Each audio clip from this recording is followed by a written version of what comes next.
নমস্কার। শুরু করছি সাহিত্যিক বিমল করের খড়কুটো। আজ উপন্যাসের প্রথম পর্ব। অন্ধকার আকাশের তলায় দেখতে দেখতে একটি আলোর ময়ূর ফুটে উঠল।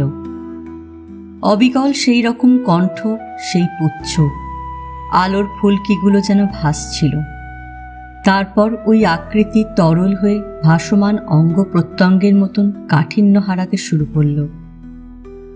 ময়ূরটির আকার যত বাড়ছিল তার প্রত্যঙ্গগুলি ততই গলে যাচ্ছিল। কিছু সোনালি তারা, কিছু রূপালী স্ফুলিঙ্গ আরও উপরে উঠে আকাশের তারাদল প্রায় যেন স্পর্শ করল। কণ্ঠ এবং পুচ্ছ থেকে খচিত কণাগুলি নক্ষত্র চূর্ণের মতন বিক্ষিপ্ত হয়ে মাটিতে নেমে আসতে আসতে নিভে যাচ্ছিল। শেষে যখন আলোর ময়ূরটি অন্ধকারেই হারিয়ে গেল, তখন কয়েকটি মাত্র রূপালী ফুল বৃষ্টির ফোঁটার মতো গড়িয়ে গড়িয়ে পড়ল। মাটির ঘাস স্পর্শ করার আগেই ছাই হয়ে গেল। চারপাশে অফুরন্ত খুশির গুঞ্জন ছিল। ক্রমশ মাঠে রোল উঠল। গলা ছেড়ে হাততালি দিয়ে এই ময়ূরের বাজিকরকে সকলে বাহবা দিচ্ছিল। ততক্ষণে আকাশতলায় আবার অন্ধকারের জবনিকা ছড়িয়ে গেছে। অমল প্রবল উচ্ছ্বাসে হাততালি দিয়েছে অনেকক্ষণ। অবশেষে সবাই থেমে গেলে সেও থেমে গেছে। তার মুগ্ধ উত্তেজিত চোখ মুখ অন্ধকারে কিছুই দেখা যাচ্ছিল না, কিন্তু গলার স্বরে তার রোমাঞ্চ বোঝা যাচ্ছিল। পাশে ভ্রমরকে বারবার সে বলছিল, বিউটিফুল, আমি কখনো দেখিনি এরকম। যে তৈরি করেছে সে একজন আর্টিস্ট। কিরকম সুন্দর গলাটা করেছিল দেখেছ? ভ্রমর যেন তখনও আলোর ময়ূরটিকে চোখের মধ্যে কোথাও দেখতে পাচ্ছে। ঝিকমিক ঝিকমিক করে জ্বলছে ছবিটা। বিরিজমোহন প্রত্যেক বছর দেওয়ালিতে রাজময়দানে এইরকম সুন্দর সুন্দর বাজি পোড়ানো দেখায়। গত বছরে একজোড়া রাজহাঁস দেখিয়েছিল, খুব সুন্দর, ভ্রমর বলল। লাউড স্পিকারের গলা ততক্ষণে পরের দ্রষ্টব্য বিষয়টি ঘোষণা করেছে। হিন্দিতেই বলা হচ্ছিল, বাজি পোড়ানোর আগামী খেলাটাই শেষ। ঠিক বোঝা গেল না কি নাম বললে, শুধু আটামল কোম্পানি আর বোম্বাই শব্দ দুটো কানে গেল। রাজ ময়দানের চতুর্দিকে লোক, মাঠ ঘিরে সব বসে আছে। উত্তরের দিকে রাজবাড়ির মহল, আলোর মালা পরানো প্রাচীন প্রাসাদ। গম্বুজের চূড়োয় 3টি নীল তারা জ্বলজ্বল করছে। পূর্ব পশ্চিমে গাছের সার, মস্ত মস্ত ঝাউ আর শিরীষ গাছ অন্ধকারে নিস্তব্ধ দাঁড়িয়ে আছে। দক্ষিণের দিকে স্ট্যান্ড, কাঠের তক্তা গ্যালারির মতন করে পাতা। ব্যবস্থাটা স্থায়ী, খেলাধুলো হয় এই মাঠেই, ফলে স্ট্যান্ডটা রেখে দেওয়া হয়েছে। অমলরা স্ট্যান্ডেই বসেছিল। ওদের পাশে মোহনচাঁদরা বাড়িশুদ্ধ লোক বসে আছে। তার ওপাশে আছে যোশীরা। যোশীদের দিক থেকে একটি মেয়ে চেঁচিয়ে কি যেন বলল ভ্রমরকে, হিন্দিতেই। ভ্রমর নিচু গলায় জবাব দিল। অমল বলল, কে? পুষ্প। কি বলল? এবারে মাঠে জোনাকি জ্বলবে। অমল বুঝতে পারল না, অবাক হয়ে শুধল, কেন হঠাৎ জোনাকি জ্বলবে কেন? বাজি, জোনাকির বাজি দেখাবে এবার। অমল কল্পনা করতে পারল না সেটা কি করে সম্ভব হবে। সারা মাঠ ভরে জোনাকি উঠবে নাকি? অথবা অন্যান্য বাজি পোড়ানো যেরকম দেখল, একটা মস্ত ফানুস কি হাউই আকাশে উড়ে গিয়ে তারপর ফেটে পড়বে, সারা আকাশ পিটপিট জোনাকি আলোয় ছেয়ে যাবে। হর্ষ, রোমাঞ্চ ও অগাধ বিস্ময় নিয়ে অমল মাঠের দিকে তাকিয়ে থাকল। এই যে অদ্ভুত অদ্ভুত বাজি পোড়ানোর খেলা, এর একটা মাত্র অসুবিধে এই, একটা শেষ হলে অন্যটা শুরু হতে অনেকক্ষণ সময় লাগে। যারা বাজি পোড়াবে তারা তাদের জিনিসপত্র গোছগাছ করে, এটা আনে সেটা আনে, ব্যবস্থা পাকা করে নেয় সব, ফলে সময় যায় অনেকটা। কিন্তু যারা দেখে তারা অধীর হয়ে পড়ে। অমল বুঝতে পারল না মাঠে বাজি পোড়ানো হবে, অথচ কতক ছায়া সদৃশ লোক আলো হাতে চারপাশে ছোটাছুটি করছে কেন? আচ্ছা, মেসমশাই সেই যে গেলেন আর এলেন না? অমল বলল, বাজি পোড়ানো দেখতে সে এত তন্ময় যে আনন্দমোহনের কথা ভুলে গিয়েছিল। ভ্রমর বলল, বাবা বোধহয় রাজবাড়ির দিকে বসে গল্প করছেন। কৃষ্ণাও তো এলো না। এসেছে ঠিক, ওর বন্ধুদের সঙ্গে এসেছে, বন্ধুদের সঙ্গেই বসে আছে।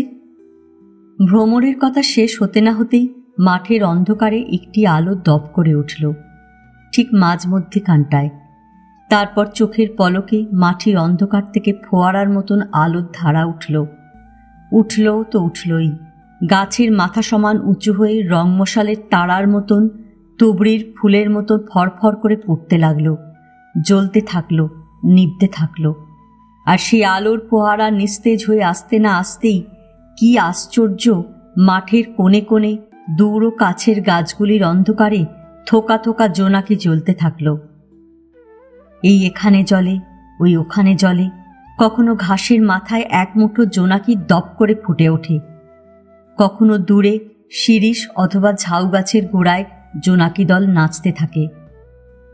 দেখতে দেখতে চারপাশে যেন জোনাকির মেলা বসে গেল। টিপ টিপ করে নীলাভ আলোর বিন্দুগুলি জ্বলছে, নিভছে, পাক খাচ্ছে, নাচছে, বাতাসে ছিটকে আসছে, উঁচুতে উঠছে, মাটিতে পড়ছে। মনে হচ্ছিল একদল লোক যেন মাঠ ও গাছগাছালির কাছে গিয়ে অন্ধকারে জোনাকির পিচকিরি ছুঁড়ে মারছে, আর পলকে অন্ধকারের বসনে জোনাকি ধরে যাচ্ছে। স্ট্যান্ড ডিঙিয়ে বেড়া টপকে মাঠের এপাশ ওপাশ থেকে বাচ্চা বাচ্চা মেয়ে ও ছেলেরা, এমনকি কত বুড়ো বুড়িও মহানন্দে হইহট্টগোল তুলে সেই জোনাকি কুড়োতে মাঠের মধ্যে গেল। ছুটোছুটি হুড়োহুড়ি চলতে থাকলো সমানে। কত লোক হাসছে, গায়ে গায়ে পড়ছে, ডাকছে নাম ধরে, আর ছেলে মানুষের মতো সেই জোনাকি ধরার খেলায় মত্ত হয়ে সারা মাঠ ছুটছে।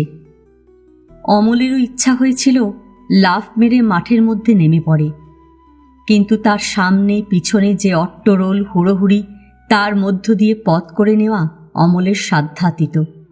ইচ্ছা এবং বাসনা সত্ত্বেও অমল বসে থাকল।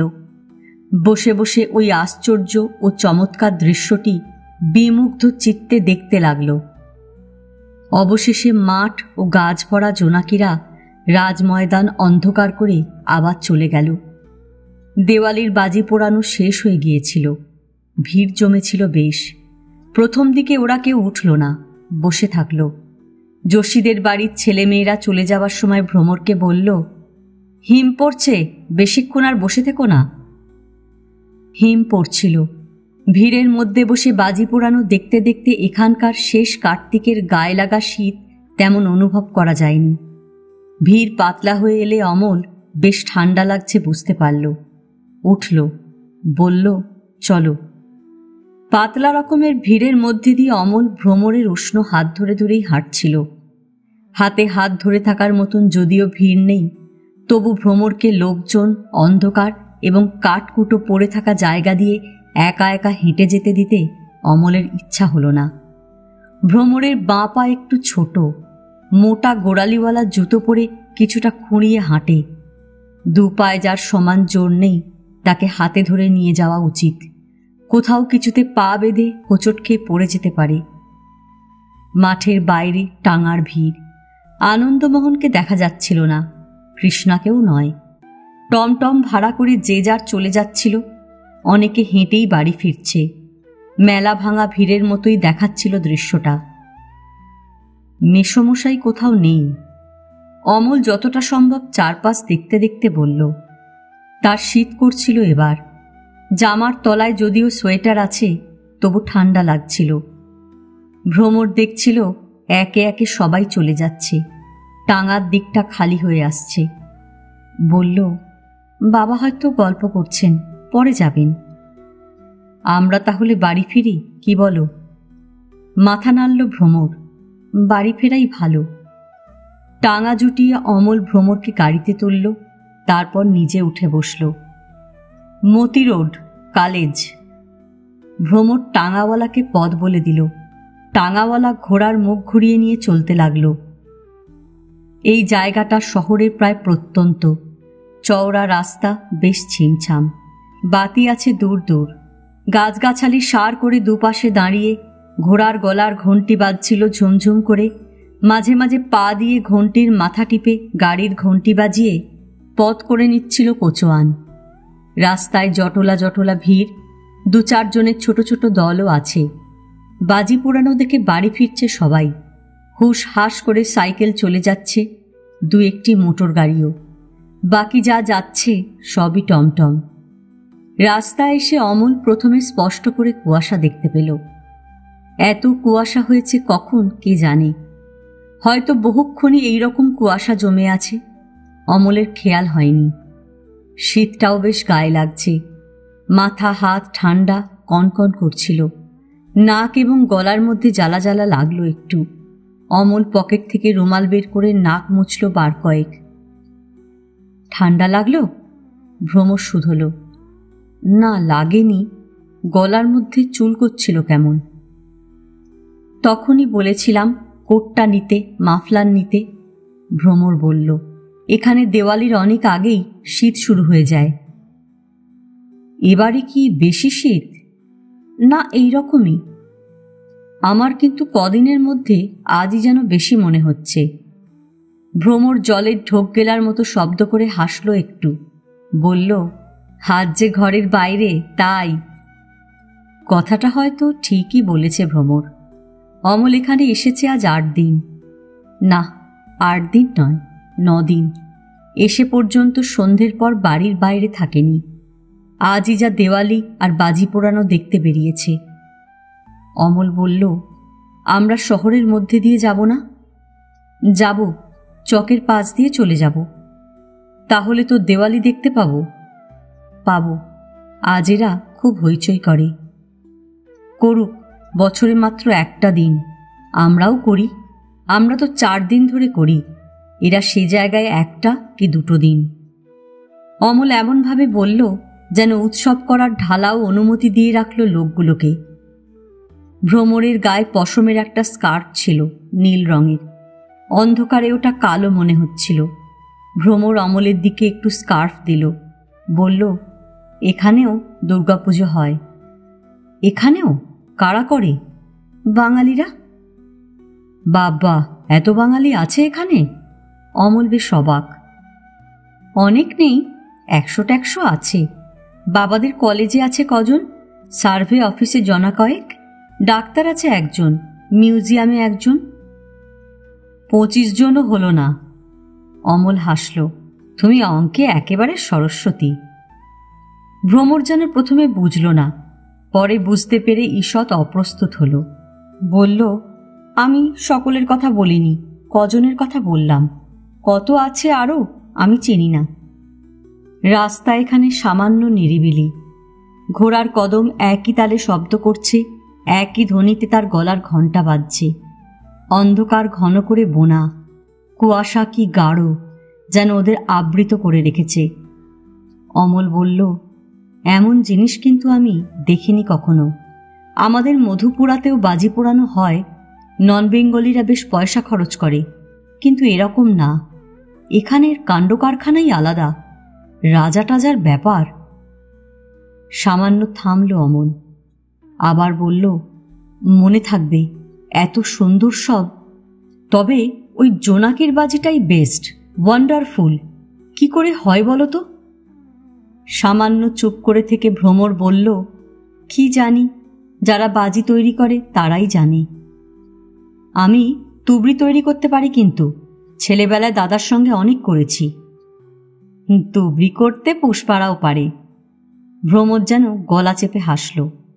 অমল বুঝতে পারল, মুখ ফিরিয়ে ভ্রমরকে দেখল, বলল, ঠাট্টা করছো? ঠাট্টা না, সত্যি সত্যি বললাম। গাড়িটা এবার শহরের এলাকায় এলো। মনে হলো হঠাৎ যেন চোখের সামনে আড়াল সরে গেছে। অন্ধকারের মাথার চুল একরাশ আলোর চমকির মতো দক্ষিণের দিকটা বিন্দু বিন্দু আলোয় ঝিকমিক করছিল। অমল তাকিয়ে থাকল। একবার মুহূর্তের জন্য মনে হলো গাড়িটা বোধহয় ঘুরে ফিরে রাজবাড়ির পিছন দিকে এসে দাঁড়িয়েছে। পরে বুঝতে পারল তারা শহরের কাছাকাছি এসে পড়েছে। ভ্রমর পিছু সরে গদির ওপর ভালো হয়ে বসল আবার। একটু বেশি রকম জড়সড় হলো। গাড়ির ঝাঁকুনিতে সে সামান্য গড়িয়ে গিয়েছিল। অমল তার পাশে, পিছনের গদিতে তারা পাদানির দিকে মুখ করে বসে আছে।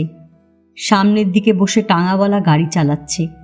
পিছনের দিকটা স্বভাবত বেশ মাটিমুখো, বসে থাকতে থাকতে গড়িয়ে যেতে হয় গাড়ি ছুটলে। আমার কিরকম লাগছে জানো? অমল আবেগ ভরে বলল, ঠিক যেন কোনো মস্ত বড় রেল স্টেশনের কাছাকাছি এসে গিয়েছি। তুমি দেখেছ কখনো? আমি দেখেছি। অন্ধকার, একেবারে ঘুটঘুটে অন্ধকার দিয়ে গাড়ি ছুটছে তো ছুটছেই। এক রত্তি আলো নেই কোথাও। হঠাৎ একসময় জানলা দিয়ে চোখে পড়ল দূরে একটা মিটমিটে আলো জ্বলছে। তারপর দেখতে দেখতে 2টো আলো হলো, 3টে হলো, 4টে, 6টা, 10টা, বাড়তে বাড়তে একসময় দেখি অনেক আলো মিটমিট করে জ্বলছে, দূরে মালার মতন সাজানো। বিউটিফুল লাগে দেখতে। ভ্রমর রেলগাড়িতে যাবার কথা ভাবল। তার মনে পড়ল একবার ছেলেবেলায় মার পাশে বসে কোথায় যেন যেতে যেতে সে কয়েকটা আলো দেখেছিল। আলোগুলো তাদের সঙ্গে সঙ্গে ছুটছিল। আমি একবার আলেয়া দেখেছিলাম, ভ্রমর বলল। আলেয়া? Marsh gas? ওকে মার্স গ্যাস বলে। কি? একরকম গ্যাস, জলু স্যাঁতস্যাঁতের ড্যাম্প জায়গায় একরকম গ্যাস হয়। অমল বলল, বলে হঠাৎ চুপ করে গেল। শহরের আলোকমালা কুয়াশার ঝাপসা থেকে অনেকটা স্পষ্ট হয়ে তার 2 চোখের সবটুকু আগ্রহ কেড়ে নিল। ভ্রমর আবার রেলগাড়ির কথা ভাবল। মা মারা যাবার পর সে অনেকবার রেলগাড়িতে রাত কাটিয়েছে, কিন্তু কোনো বড় স্টেশনে গাড়ি ঢুকতে দেখেনি। হয়তো সে ঘুমিয়ে থাকত, হয়তো তার জন্য জানলার দিকের আসন থাকত না, কিংবা খেয়াল করে সে কোনোদিন দেখেনি। এরা কিসের বাতি জ্বালায়? অমল আচমকা শুধল। আমাদের মতো তেলের না মোমবাতির? মোমবাতি বেশি, কেউ কেউ বাদাম তেল দিয়েও দিয়া জ্বালায়।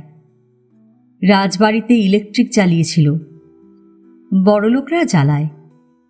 তোমরাও বাতি জ্বালতে পারতে, অমল হঠাৎ বলল। সবাই যখন জ্বালায়। আমরা? ভ্রমর কেমন ইতস্তত করল, চুপ করে থাকলো খানিক, শেষে বলল, মা ভালোবাসে না। অমল মুখ ফিরিয়ে ভ্রমরকে দেখবার চেষ্টা করল। অন্ধকারে মুখটা ছায়া ছায়া হয়ে আছে, নাক মুখ চোখ কিছুই দেখা যায় না স্পষ্ট করে, ধূসর ছবির মতনই দেখাচ্ছে ওকে। টমটমের কোচোয়ান পায়ে করে এ সময় ঘণ্টি বাজালো। ধাতব মধুর ধ্বনি এই নির্জনে শব্দতরঙ্গ হয়ে ভাসছিল। মনে হলো ছুটন্ত ঘোড়াটা যেন আরও জোর কদম ফেলছে। গাড়িটা থেমে আসা দোলনার মতো দুলছিল। সামনের দিকে চাকার ওপরে গাড়ির গা লাগিয়ে দুপাশে 2টি বাতি জ্বলছে। অতি মৃদু একটু আলোর আভা ভ্রমরের মাথার দিকে মাখানো আছে। কেমন একটা ছায়া ছুটছে রাস্তা ধরে। অমলের শীত ধরেছিল এবার। সত্য বেশ হিম পড়ছে। গলা নাক চুলকে এখন কেমন জ্বালা জ্বালা লাগছে। নাক টানল আবার অমল। আকাশ ভরা অমাবস্যা, তারা ফুটে আছে, কুয়াশার গুঁড়ো গায়ে জড়িয়ে যাচ্ছে যেন। বেশ ঠান্ডা লাগছে, অমল বলল। সর্দি ধরে গেল।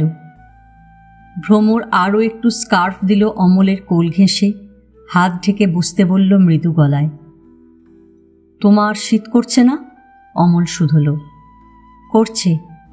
আমার হাত দুটো কনকন করছে, তোমার দেখি। অমল হাত বাড়িয়ে ভ্রমরের একটি হাত ছুঁয়ে দেখতে গেল। দেখে অবাক হলো। তোমার হাত এত গরম কেন? এই রকমই। অমল মনে করতে পারল না ভ্রমরকে নিয়ে রাজময়দান থেকে বেরোবার সময় ওই হাত এত গরম লেগেছিল কিনা। বোধহয় লেগেছিল, তেমন খেয়াল করেনি।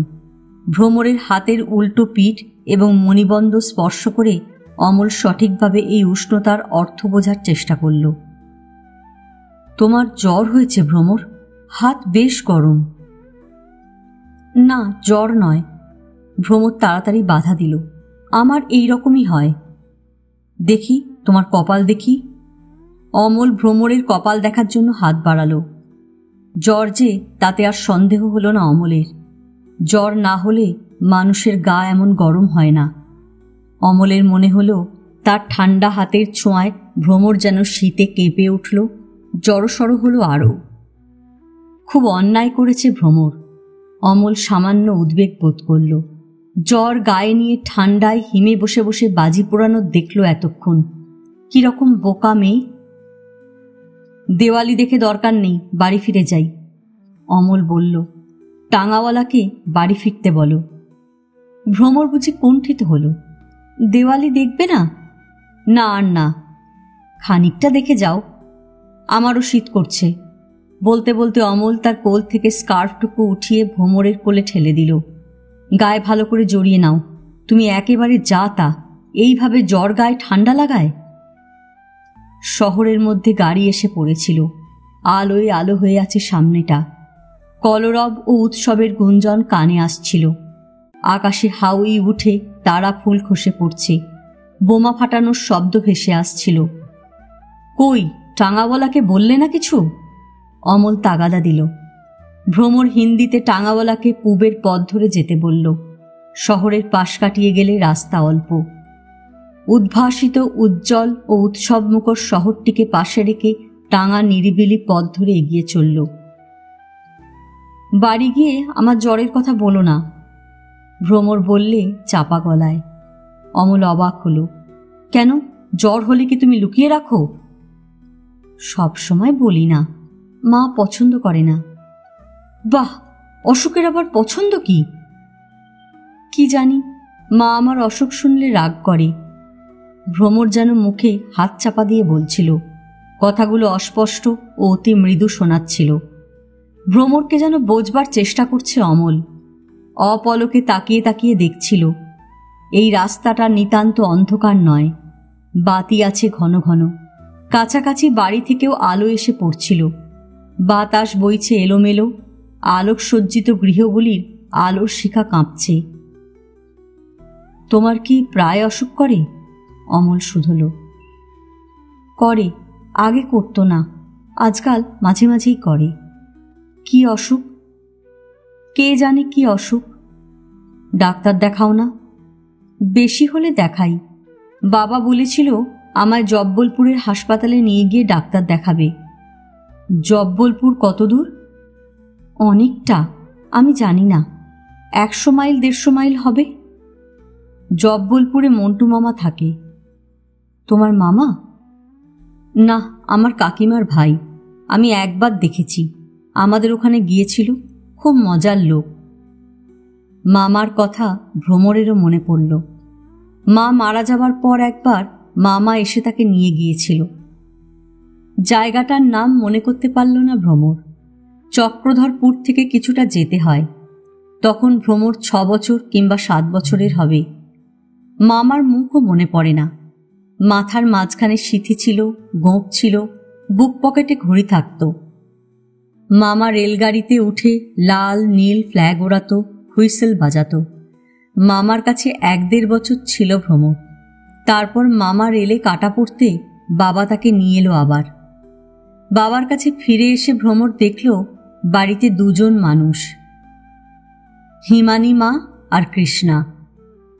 বাবাজি হিমানী মাকে বিয়ে করেছে ভ্রমর বাড়ি এসেই বুঝতে পেরেছিল।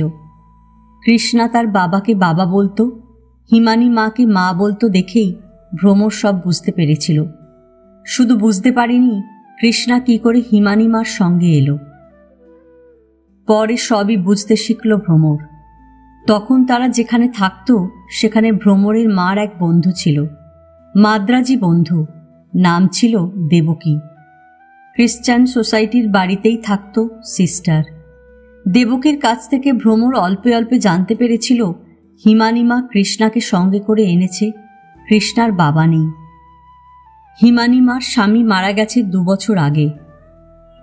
দেবকী সিস্টার তারপর ভ্রমরকে কোলের ওপর বসিয়ে অনেক করে বুঝিয়েছিল নানান রকম কথা। বলেছিল, লক্ষ্মী মেয়ে, তুমি খুব লক্ষ্মী মেয়ে বলেই বলছি ভ্রমর, তোমার মা বাবার বিচার তুমি করো না, পরের বিচার করতে নেই। যিশু আমাদের কি বলেছেন জানো তো? আচ্ছা বলছি তোমায়। প্রভু বলেছেন পরের বিচার করবার আগে নিজের কথা ভাবো। তোমার নিজের চোখে কুটো, তুমি পরের চোখের কুটো তুলতে যেও না। ভ্রমরের তখন অত কথা বোঝার বয়স নয়, তবু সে খানিকটা বুঝেছিল, কিন্তু তার মনে হতো বাবা ভালো কাজ করেনি। তার দুঃখ হতো। সে ভাবত, হিমানিমা এবং কৃষ্ণাকে আমি ভালোবাসব, আর বাবাকেও ভালোবাসব। কৃষ্ণার বাবা নেই, এই দুঃখ সে অনুভব করত কখনো কখনো। তারপর আজ কত বছর কেটে গেল। ভ্রমর তখন 7 কি 8 বছরের ছিল, কৃষ্ণা 4 বছরের। এখন ভ্রমর 17 বছরের মেয়ে। কৃষ্ণাও কত বড় হয়ে গেছে। বাবা রায়পুরে ছিল 4 বছর, সেখান থেকে এখানের কলেজে চলে এলো। হিমানিমার মাথার চুল পেকে উঠল। কত দিন কেটে গেল, তবু ভ্রমর কেন ওদের তেমন করে ভালোবাসতে পারল না? ভ্রমর, এবার আমি রাস্তা চিনতে পেরেছি, অমল বলল। ভ্রমর অন্যমনস্ক ছিল, শুনতে পায়নি। মুখ ফিরিয়ে তাকালো অমলের দিকে। অমল হাত তুলে বাঁ দিকের মস্ত বাড়িটা দেখালো, বলল, ওই তো কলেজ, কিছুটা এগিয়ে ডান হাতি রাস্তা ধরলে বাড়ি, ঠিক না? হ্যাঁ। ভ্রমর মাথা নাড়ল আস্তে করে। তার কাঁপুনি লাগছিল খুব, শীত করছিল, চোখ করকর করছে, নিঃশ্বাসও গরম। আজ আবার তার জ্বর এলো। কলেজ পেরিয়ে এলো টাঙাটা। রাস্তায় কারা যেন পোড়া ফানুস ফেলে চলে গেছে, তখনও জ্বলছিল, কিংবা ফানুসটা উঠতে উঠতে আগুন ধরে গিয়ে এখানে এসে পড়েছে। কোচোয়ান ঘোড়ার লাগাম টান করে মোড় ঘুরে ডান হাতি পথ ধরল। ভ্রমর বুকের কাছে স্কার্ফ জড়িয়ে যখন কাঁপুনি সইছিল, তখন হঠাৎ কেমন অস্ফুট শব্দ করল। অমল মুখ ফিরিয়ে তাকালো। কি হলো? ভ্রমর গলা আর বুকের কাছটায় কি যেন খুঁজছিল। কি হয়েছে? অমল আবার শুধল। লকেটটা পাচ্ছি না, ভ্রমর উদ্বিগ্ন ও ভীত গলায় বলল। পাচ্ছ না? হাড়ের লকেট? ভ্রমর বুঝতে পারছিল না তার গলার হাট থেকে সোনার ক্রসটা কেমন করে কখন খুলে পড়ল। বড় ব্যস্ত ও চঞ্চল হয়ে উঠেছিল ভ্রমর। লকেটটা কি আলগা ছিল? অমলও ব্যস্ত হলো একটু। ঢিলে ঢিলে ছিল, তবে জামা কাপড়ের মধ্যে পড়েছে কোথাও। নামবার সময় খুঁজে দেখব। ভ্রমর তখনও লকেট খুঁজছিল। খুঁজতে খুঁজতে চাপা গলায় বলল, মাকে বলো না, হারিয়ে গেছে শুনলে আমায় বকবে। বাড়ির গেটের কাছে গাড়ি এসে দাঁড়ালো। ভ্রমর ডাকছে শুনে অমল চোখ মেলে তাকালো। তার ঘুম ভাঙল। দেখল রোদ এসে ঘর ভরে গেছে। একটা চড়ুই পাখি ঘরময় ফরফর করে উঠছে। ভেতরের দিকের জানলার ওপাশে পর্দা ঘেঁষে ভ্রমরের মুখ দেখা গেল না। ঘরের দরজা বন্ধ। বাইরের দিকের উত্তরের জানলাটাও খোলা নয়। পূবের জানলার সার্সি এক পাট ভেজানো, অন্য পাট খোলা। রোদ আসছে গলগল করে। বেশ বেলা হয়ে গেছে, অমল বুঝতে পারল। অন্যদিন ভ্রমর তাকে রোদ ওঠার সময় জাগিয়ে দেয়। আজকে ভ্রমর তাকে ডাকতে বেলা করল, নাকি অনেকবার এসে ডাকাডাকি করেছে, অমল উঠছে না দেখে চলে গেছে শেষ পর্যন্ত? অমল সঠিকভাবে কিছু বুঝতে পারল না। তার মনে হলো ভ্রমর অত তাড়াতাড়ি চলে যায় না। অমল জেগে উঠলে জানলার ওপাশে দাঁড়িয়ে দু একটা কথা বলে। বিছানা ছেড়ে উঠতে উঠতে অমল ভাবল সে ঘুমের মধ্যে ভ্রমরকে ডাকতে শুনেছে। আজ ভ্রমর তাকে ডাকতে আসেনি। জ্বর গায়ে বেচারি হয়তো এখনো বিছানায় শুয়ে আছে। শার্ট গায়ে গলিয়ে পুরো হাতা পুল ওভারটা পরে নিল অমল। বেশ ঠান্ডা। কালকের হিম খেয়ে সামান্য সর্দি মতন হয়েছে। উত্তরের জানলাটা অমল খুলে দিল। হিম ভেজা শীতল বাতাসের স্পর্শ তার ভালো লাগল। দু মুহূর্ত দাঁড়িয়ে সে এই সকালের ঠান্ডাটুকু মুখে চোখে মেখে নিল। বাথরুমে যাবার সময় অমল অর্গ্যানের শব্দ শুনতে পেল। বসবার ঘরে বসে কেউ অর্গ্যান বাজাচ্ছে। নানা পথ ধরে অনুচ্চ ভাঙা ভাঙা সুর ভেসে আসছে করিডরে। হিমানি মাসিমা, ভ্রমর না কৃষ্ণা কে যে সকালবেলায় অর্গ্যান নিয়ে বসেছে অমল বুঝতে পারল না।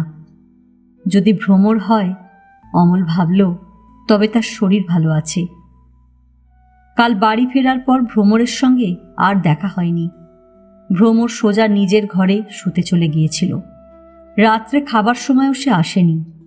কৃষ্ণা বলল, মাথা ধরেছে ভ্রমরের। শুনে আনন্দ মেসমশাই বললেন, বাজি পোড়ানোর বারুদের গন্ধে ওর মাথা ধরে। অমল কিছু বলেনি। ভ্রমর তাকে যা যা বলেছিল, জ্বর হবার কথা না বলা, লকেট হারানোর কথা না জানানো, সব নিষেধই মেনেছে। লকেটটা কি সত্যি হারিয়ে গেল? কি করে হারালো? আশ্চর্য। ভ্রমর যদি জামার মধ্যে লকেটটা পেয়ে গিয়ে থাকে তবেই রক্ষে, নয়তো তাকে বকুনি শুনতে হবে। ভ্রমর লকেটটা পেয়েছে কিনা জানতে ইচ্ছে হলো অমলের। দেখা না হওয়া পর্যন্ত সে কিছুই জানতে পারবে না। বাথরুম থেকে বেরিয়ে ঘরে আসার সময় অমল অর্গ্যানের শব্দ আর শুনতে পেল না। সমস্ত বাড়ির সহসা খুব নিঃশব্দ হয়ে গেছে। করিডোর ছায়ায় ভরা। সামনের বাঁদিকের ঘরে মোটা পর্দা দুলছে। ও ঘরে ভ্রমররা থাকে। ঘরে ভ্রমর আছে কিনা বোঝা গেল না। কোনো সাড়া শব্দ নেই কোথাও। ঘরে এসে অমল মুখ মুছল, চুল আঁচড়ে নিল।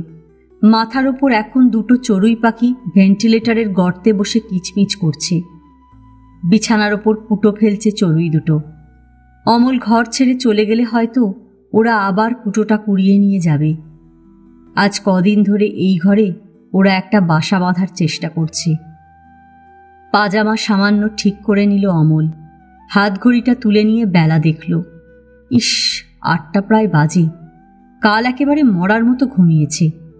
ঘড়িতে দম দিতে দিতে অমল চায়ের জন্য খাবার ঘরের দিকে চলে গেল। বেশ বেলা হয়ে যাওয়ায় খাবার টেবিল থেকে চায়ের ব্যবস্থা তুলে ফেলা হয়েছিল। ঘরে কেউ ছিল না। অমল কি করবে, কাকে ডাকবে ভাবছিল। এমন সময় হিমানি মাসিমার পায়ের শব্দ পেল। হিমানি ঘরে এলেন। তাঁর গায়ে মেটে লাল রঙের গরম চাদর। পায়ের দিকে মাটি লেগেছে শাড়িতে। মিলের সরু পাড়ওয়ালা সাদা শাড়ি বা চিকনের সাদা শাড়ি ছাড়া হিমানি মাসিকে আর কিছু পরতে দেখে না অমল। বাইরে বেরোবার সময় সিল্ক পরেন, হয় পাড়ে সরু কাজ করা সাদা সিল্ক, না হয় খুব নরম রঙের ছাপা কোনো শাড়ি। ওর রং আধ ফর্সা, বেশ মোটাসোটা চেহারা। মুখের গড়নটি গোল, মোটা চাপা নাক, ঠোঁটেরও খুঁত আছে। ওপর ঠোঁটের ডান দিকে সামান্য কাটা দাগ। হিমানি মাসির মাথার পাশে চুলগুলি সাদা হয়ে এসেছে। সিঁদুর নেই মাথায়। অমলের প্রথম প্রথম খুব খারাপ লেগেছিল। ওর চোখে চশমা থাকে সর্বক্ষণ। তবু অমল তার গোল নিষ্প্রভ চোখের দিকে তাকিয়ে অনুভব করতে পারে হিমানি মাসি বেশ শক্ত স্বভাবের মানুষ, বড় গম্ভীর, বেশি কথা বলেন না। অমল চায়ের জন্য খাবার টেবিলে চেয়ার টেনে বসতে যাচ্ছিল। হিমানি বললেন, তুমি বাইরে বারান্দায় গিয়ে বসো, কৃষ্ণা চায়ের জল নিয়ে যাচ্ছে। হিমানি মাসি যে অসন্তুষ্ট হয়েছেন বা বিরক্ত হয়েছেন এমন কিছু বোঝা গেল না। তবু নিজের কাছে নিজেই যেন একটু লজ্জা পেল অমল। বলল, ঘুম ভাঙতে বড় দেরি হয়ে গেল আজ। হিমানি খাবার ঘরের একপাশে চলে গিয়ে বড় মতন র্যাকে হাত দিলেন। বললেন, সকালে উঠে বেড়ালে শরীর ভালো থাকবে। অমল আর কিছু বলল না। এই ঘর তার বড় স্যাঁতস্যাঁতে লাগছিল। আলো প্রায় নেই, রোদও ঢোকে না। বারান্দায় গিয়ে রোদে বসার জন্য সে উঠে পড়ল। বারান্দায় যাবার সময় অমল বসার ঘরের মধ্যে দিয়ে গেল। দেখল অর্গ্যানের ঢাকনা বন্ধ, ঘরে কেউ নেই।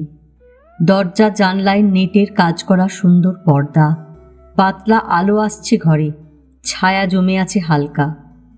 ডান দিকে ড্রয়ার, ড্রয়ারের মাথায় র্যাক, র্যাকের ওপর ফুল তোলা লেসের ঢাকনা, ফুলদানি, ঘড়ি, একটি ধূসর ফটো এবং মার্বেল পাথরের কয়েকটা টুকটাক খেলনা সাজানো।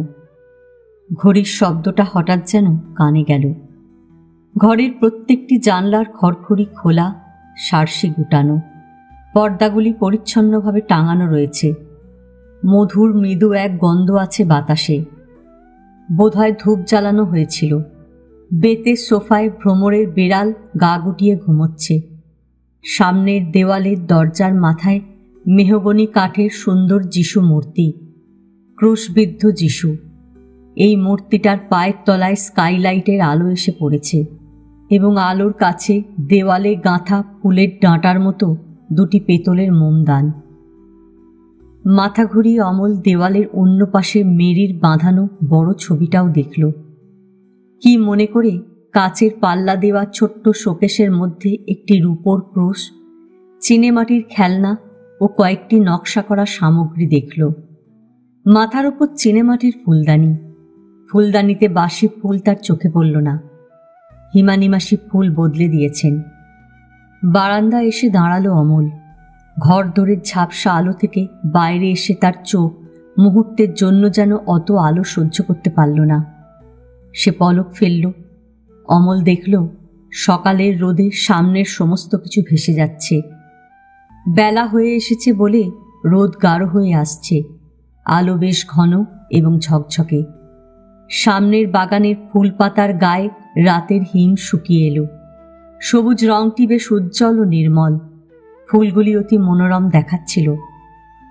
অমল এগিয়ে রোদের সামনে গিয়ে দাঁড়ালো। জায়গাটা বাস্তবিকই খুব সুন্দর। তাদের বিহার, বিশেষ করে সে যেখানে থাকে, মধুপুরা, এতটা সুন্দর নয়। ছোটনাগপুরে অনেক ভালো ভালো জায়গা আছে। লোকজন বেড়াতে আসে। অমল নিজেও রাঁচি টাঁচি গিয়েছে, গিরিডিতে থেকেছে। তবু তার কাছে সিপির এই জায়গাটা আরও সুন্দর ও শুকনো লাগছে। এখানে ভিড়, ঘিঞ্জি, হৈ হৈ একেবারেই নেই। রাশি রাশি আড়ত, গুদম, মাল, লরির বস্তা নামানো ওঠানো, অফিস কাছারি চোখে পড়ে না। খুব ছিমছাম পরিষ্কার। এসে পর্যন্ত সে মাছি অথবা মশার উৎপাত দেখতে পেল না। এখানকার মাটি এবং গাছপালার চেহারাও কেমন আলাদা। শক্ত আঁট, সামান্য কালচে মাটি, কখনো কখনো পাথর মেশানো। তা বলে রুক্ষ চেহারা নয়। জায়গাটা পাহাড়ি, দেবদারু গাছ অজস্র, শিরীষ এবং ঝাউ গাছও অনেক, শাল গাছও আছে। আরও অনেক গাছ দেখেছে অমল, নাম জানে না। তার সবচেয়ে সুন্দর লাগে ওই গাছগুলো দেখতে। কৃষ্ণচূড়ার মতন পাতা, সেই রকমই ডালপালা অনেকটা, তবে অনেক উঁচু আর ছাতার মতন মাথাটা ছড়ানো। ঝুড়ির মতন লম্বা লম্বা ডাঁটি ধরে, যা নাকি ফল নয়, ফুল। ফুলই হবে, কেননা পাতলা ডাঁটির গায়ে আলতা রঙের আঁশ আঁশ সুতো জড়িয়ে থাকে। ভ্রমর বলছিল সারা শীতকাল এখন ওই ফুল ফুটবে, বসন্তের শেষে সব ঝরে যাবে। বারান্দার ওপর থেকে লাফ মেরে অমল বাগানে নেমে পড়ল। সবুজ ঘাস রোদের আভায় মসৃণ ও মোলায়েম দেখাচ্ছে। গাঢ় হলুদ গাঁদা ফুল ফুটেছে একপাশে। গোল মতন কেয়ারি করা জায়গাটায় গোলাপ ঝাড়, অন্য পাশে মরশুমি ফুলের চৌকোনো খানিকটা জায়গা। গোলাপ ফুল ফুটে আছে কয়েকটা। শীতের বাতাস পেয়ে মরশুমি ফুলগুলি থোকা থোকা ফুটে উঠেছে। সাদা আর বেগুনি রং মেশানো জুঁই ফুলের মতো ফুলগুলোকে কি যেন বলে ভ্রমররা, নামটা মনে থাকে না। আর একটা ফুল খইয়ের মতন ধবধবে সাদা আর ছোট ছোট গুচ্ছ গুচ্ছ ফুটে থাকে, তাকে এরা বলে ডিউ ড্রপস। এই বাগানে অমলের খুব পরিচিত কয়েকটা গাছ রয়েছে, নয়তো সে বোকা হয়ে যেত। তার মনে হতে পারত জায়গাটা বুঝি বিদেশ। যেমন এই কুল গাছ, কুল গাছটা ভর্তি হয়ে ওর ফুল ধরেছে। কুলতলার দিকে একেবারে সাদামাটা করবি গাছ কয়েকটা। কৃষ্ণা একটা দোলনা টাঙিয়ে রেখেছে ওদিকে শিরীষ গাছের ডালে। অমল পায়চারি করতে করতে দোলনার কাছেই যাচ্ছিল। ডাক শুনে ফিরে তাকালো। কৃষ্ণা ডাকছে। অমল বারান্দার দিকে ফিরল।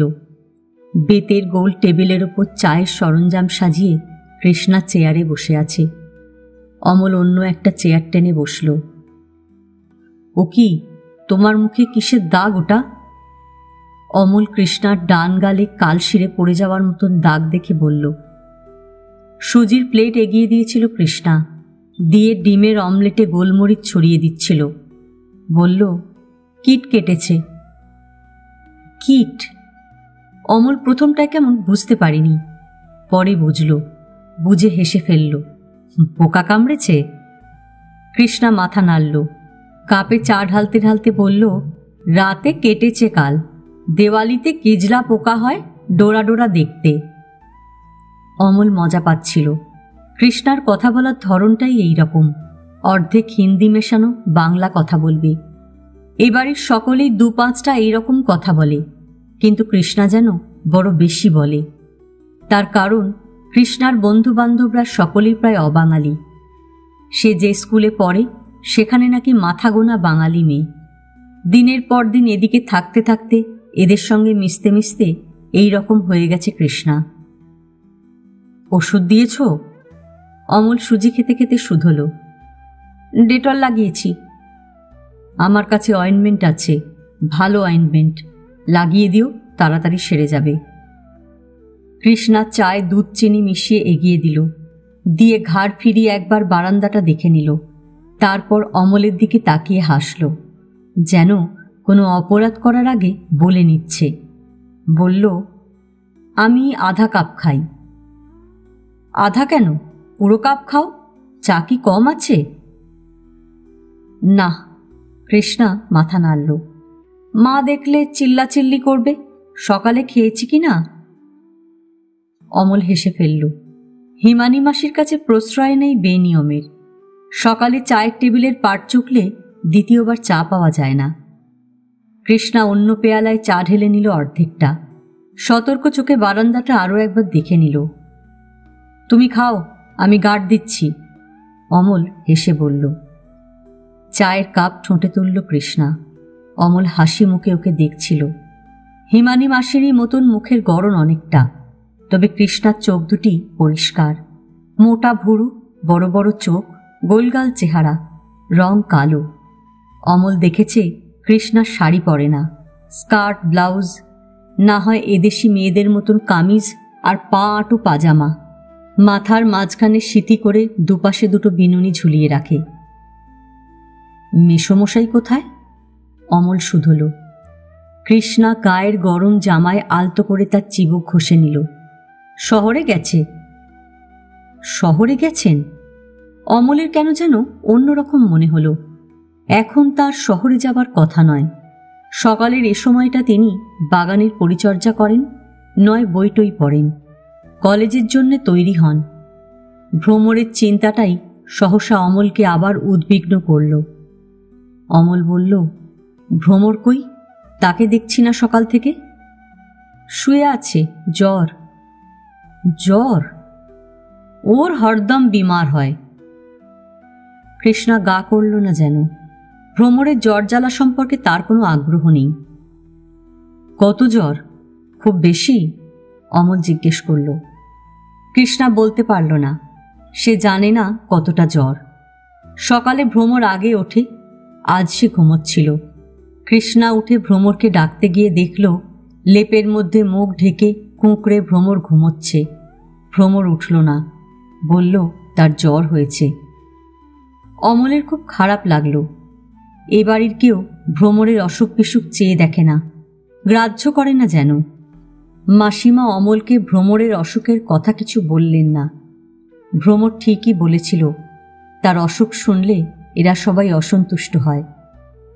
চা খেতে খেতে অমল এতক্ষণে নিঃসন্দেহে বুঝতে পারল আজ ভ্রমর তাকে সকালে উঠিয়ে দিতে আসেনি।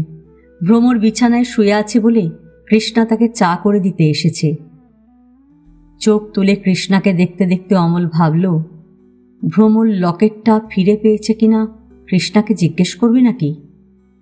সামান্য ভাবল, মনে হলো থাক, জিজ্ঞেস না করাই ভালো। কথাটা জানাজানি হয়ে গেলে ভ্রমর অসুবিধে পড়বে। মেসোমশাই শহরে ডাক্তারকে খবর দিতে গেছেন বলেই অমলের মনে হলো। বলল, মেসোমশাই ডাক্তারকে খবর দিতে গেছেন? না। কৃষ্ণা মাথা নাড়ল।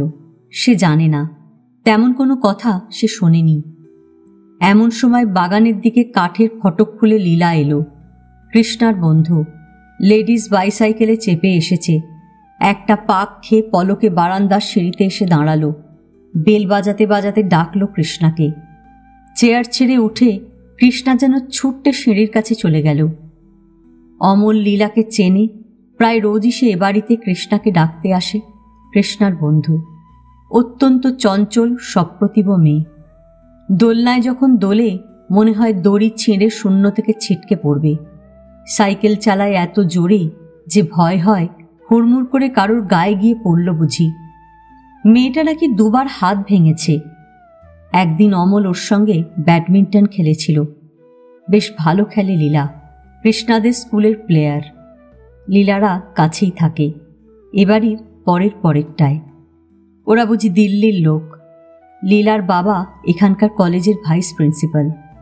মেসমশাই বলেন এবার প্রিন্সিপাল হবে, খুব কাজের লোক।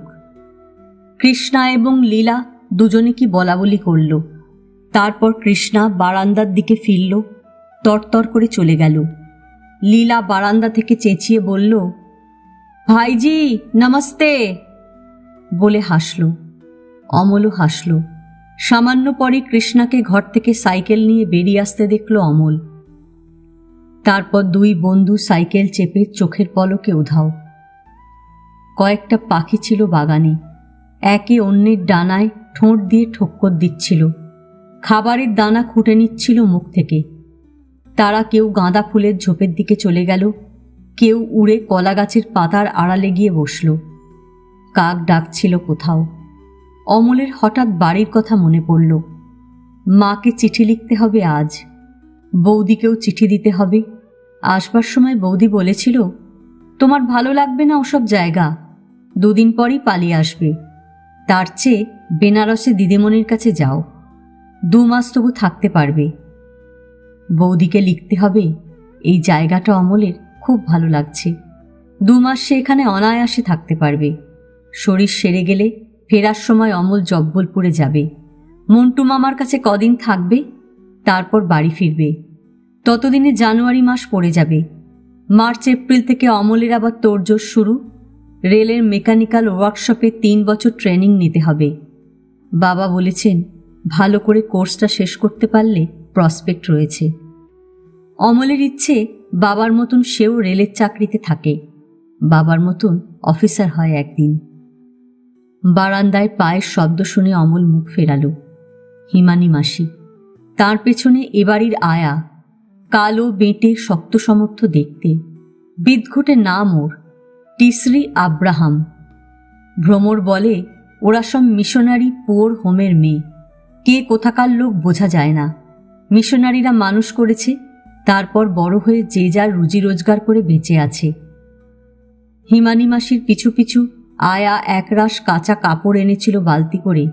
মাসির কথা মতন বাগানের ঘাসে একে একে মেলে দিতে লাগল।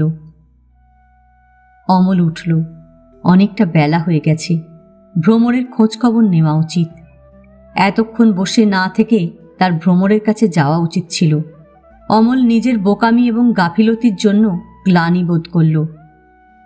ভ্রমরের ঘরে এসে আস্তে করে ডাকল অমল, তারপর পর্দা সরিয়ে মুখ বাড়ালো। ভ্রমর বিছানায় বসে আছে, হাঁটু গুটিয়ে, মুখ ঢেকে। বড় বড় ফুল আঁকা লেপটা তার কোমর পর্যন্ত টানা। ঘরে রোদ এসেছে পর্যাপ্ত, অনেকখানি রোদ ভ্রমরের বিছানায় ও তার পিঠে ছড়িয়ে আছে। অমল ঘরে ঢুকল, পায়ের শব্দে মুখ তুলল ভ্রমর।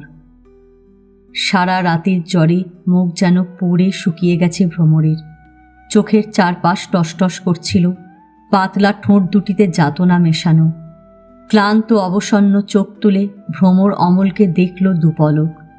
তারপর অসুস্থ অবশ হাতে কোমর থেকে লেপ আরও একটু উঁচুতে তুলে নিল, নিয়ে কেমন বিব্রত ভঙ্গিতে এলোমেলো কাপড়টা গায়ে গুছিয়ে নিল। অমল বিছানার দিকে 2 পা এগিয়ে গেল। একটা রাতে কি চেহারা হয়ে গেছে ভ্রমরের! কত দিনের কালি যেন তার মুখে গালে বসে গেছে।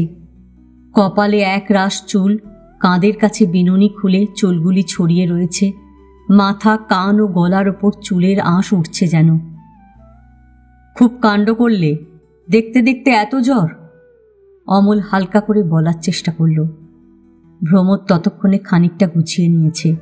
সামান্য আড়ষ্ট হয়ে বসে বাঁ হাত দিয়ে চোখ, মুখ, কপাল থেকে উড়ো চুলগুলো সরাতে লাগল। ঘরের 2 পাশে 2টি লোহার স্প্রিং দেওয়া খাট। কৃষ্ণার বিছানার দিকে এগিয়ে অমল ধার ঘেঁষে বসল।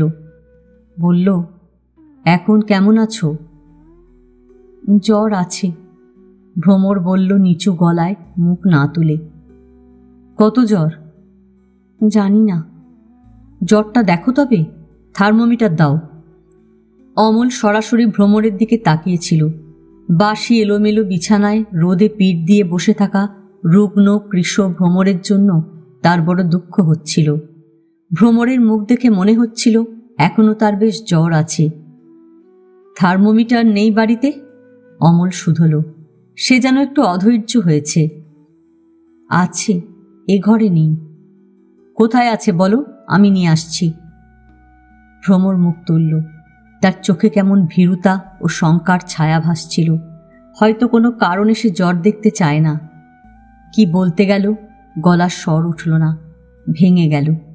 একটু অপেক্ষা করে গলা পরিষ্কার করে নিল ভ্রমর। বলল, এখন থাক। থাক? বারে, এখন থাকবে কেন? তুমি জ্বর দেখবে না? অমল অবাক। ভ্রমর ভাবল একটু, বাঁ হাতের পিঠ দিয়ে কপালের চুল সরালো। বলল, এখন আমি মুখ টুক ধুতে যাব। অমলের ভালো লাগলো না। জ্বর নিয়ে ভ্রমর এত লুকোচুরি করে কেন? কিসের ভয় তার? কেউ কি ইচ্ছে করে অসুখ বাধায়, না লুকিয়ে রাখলে অসুখ সারে? ভ্রমর হাই তুলল। বিছানা ছেড়ে উঠবে যেন এইবার। লকেটের কথাটা হঠাৎ মনে হলো অমলের। ভ্রমরের চোখের দিকে তাকালো। বলল, তোমার লকেটটা পেয়েছ? মাথা ডান পাশে কাত করে ভ্রমর বলল, পেয়েছি। অমলের কোথায় যেন একটা দুশ্চিন্তা ভাসছিল। লকেট পাবার খবর শুনে সেই দুশ্চিন্তা সরে গেল। খুশি হয়ে অমল শুধল, কোথায় পেলে? জামার মধ্যেই। ভ্রমর অস্পষ্ট গলায় বলল। বলে পিঠের পাশ থেকে বালিশ সরালো। তার মনে হলো মা কাছাকাছি কোথাও রয়েছে। পায়ের শব্দ শোনা যাচ্ছে। ভ্রমর অস্বস্তির গলায় বলল, এখন মুখ টুক ধুতে যাব, তুমি? অমল উঠল। এই ফাঁকে সে বাড়ির চিঠিগুলো লিখে ফেলবে ভাবল। বলল, তুমি মুখ ধুয়ে এসো, আমি ঘরে গিয়ে চিঠিটা লিখে ফেলি, তারপর এসে বসবক্ষণ। ভ্রমর হঠাৎ বলল, এখন না, বিকেলে। বিকেলে? অমল কথাটা বুঝল না। ভ্রমর ইতস্তত করে বলল, জ্বর হয়ে শুয়ে আছি, গল্প করলে মা বকবে। বিকেলে? বিকেলে জ্বর থাকবে না? অমল হেসে ফেলল। মা থাকবে না। কোথায় যাবেন? চার্চে, আজ রবিবার না। অমল দু মুহূর্ত অন্যমনস্কভাবে ভ্রমরের দিকে তাকিয়ে কি ভাবল। বুঝতে পারল ভ্রমর আর চার্চে যাবে না। তার জ্বর, বাড়ি শুদ্ধ আর সবাই চার্চে যাবে। অমল আর কিছু বলল না, ঘর ছেড়ে চলে গেল। বিকেলের রোদ থাকতে থাকতে হিমানীরা চলে গেলেন। চার্চ অনেকটা দূরে, মাইল পাঁচেক প্রায়। আনন্দমোহন গরম পোশাক ভেঙে পড়েছেন আজ। কোটের বাটন হলে ফুল গুজেছেন। হিমানী সিল্কের হালকা ছাপা শাড়ির ওপর গরম শাল নিয়েছেন। পাতা কেটে চুল বাঁধার মতো করেই চুল বেঁধেছেন সযত্নে। কৃষ্ণা স্কার্ট ব্লাউজ আর গরম শর্ট কোট পরেছে। জুতো মোজা বিনুনিতে রিবন বেঁধেছে ফুল করে। টাঙা এসেছিল। কোথাও বেড়াতে যাওয়ার মতন পরিচ্ছন্ন ফিটফাট হয়ে গোটা পরিবারটি চার্চে চলে গেল। অমল বারান্দায় ইজি চেয়ারে শুয়ে শুয়ে গল্পের বই পড়ছিল তখন। ইংরেজি উপন্যাস। আনন্দমোহন আনিয়ে দিয়েছেন কলেজ লাইব্রেরি থেকে। হিমানীদের চলে যেতে দেখল অমল। টাঙাটা চলে গেলে সে কিছুক্ষণ অন্যমনস্ক হয়ে ফাঁকা চোখে রাস্তার দিকে তাকিয়ে থাকল। শীতের শেষ বেলা দেখতে দেখতে মোড়ে এলো। আলো নিস্তেজ ও নিষ্প্রভ হল। বাথরুম থেকে হাত মুখ ধুয়ে ঘরে এসে পোশাক বদলে নিল অমল। গরম পুলওভারটা পরার সময় দেখল বাইরে ছায়া জমেছে। পাতলা অন্ধকার ক্রমশ ঘন হয়ে এলো। ভ্রমর বোধহয় অপেক্ষায় বসেছিল। অমল ঘরে ঢুকে দেখল আয়া ঘর পরিষ্কার করে বিছানা পেতে চলে গেছে। ঘরটা মাঝারি ধরনের। দু বোনের দুটি বিছানা দুপাশে, পড়ার টেবিল একটা, গোটা দুই চেয়ার। এক পাশে কাঠের ছোট আলমারি, আনলায় দুই বোনের কাপড় জামা গোছানো। ড্রয়ারের মাথায় আয়না লাগানো, টুকটাক কিছু খুচরো জিনিস সাজানো রয়েছে। অমল বলল, দেখতে দেখতে কেমন সন্ধে হয়ে এলো। এখন যেন আরও তাড়াতাড়ি অন্ধকার হয়ে আসে। বিছানার ওপর অলসভাবে বসেছিল ভ্রমর। তার মুখ চোখ সকালের মতন অবসাদে ময়লা নয়।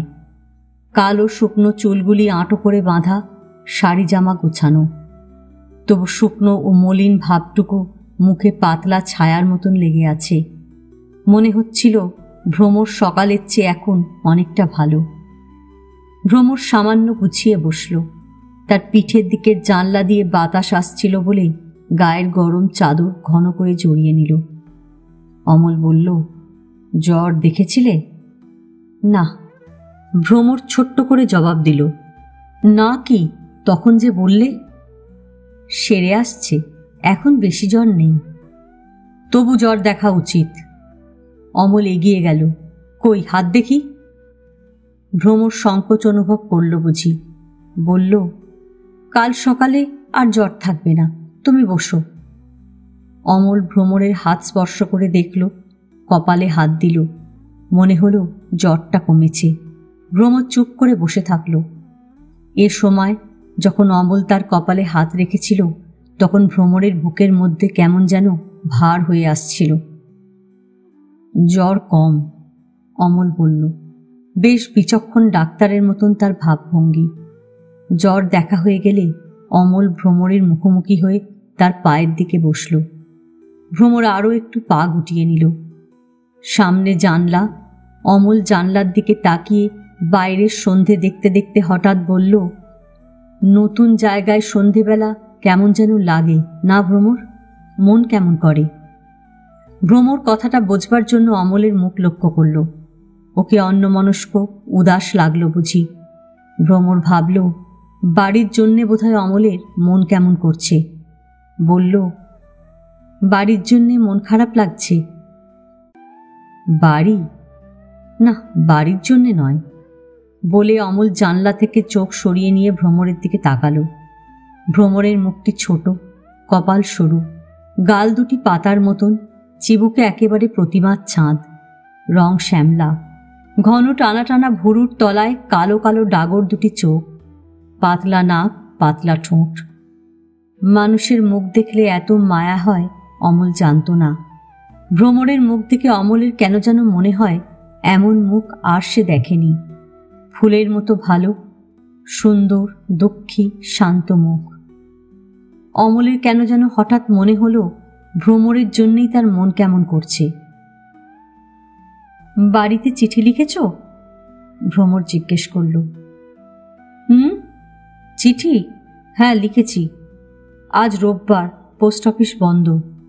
বলে অমল কি ভেবে হাসি ভরা মুখ করে বলল, বাড়িতে থাকলে আজ দুটো কাপড় পেতাম, খুব খাওয়া দাওয়া চলত। কেন? বারে, আজ ভাইফোঁটা, ভাইফোঁটায় কিছু পাওয়া যায়। অমলের হঠাৎ বুঝি মনে হলো ভ্রমর হয়তো ভাইফোঁটা বোঝে না। বলল, ভাইফোঁটা কাকে বলে তুমি জানো? দেখেছি। তবে তো জানোই, কালী পুজোর পরপরই ভাইফোঁটা। কালী পুজোর কথাতেই বোধহয় অমল কি ভেবে আচমকা বলল, ভ্রমর, তুমি তুমি খুব ভগবান বিশ্বাস করো না?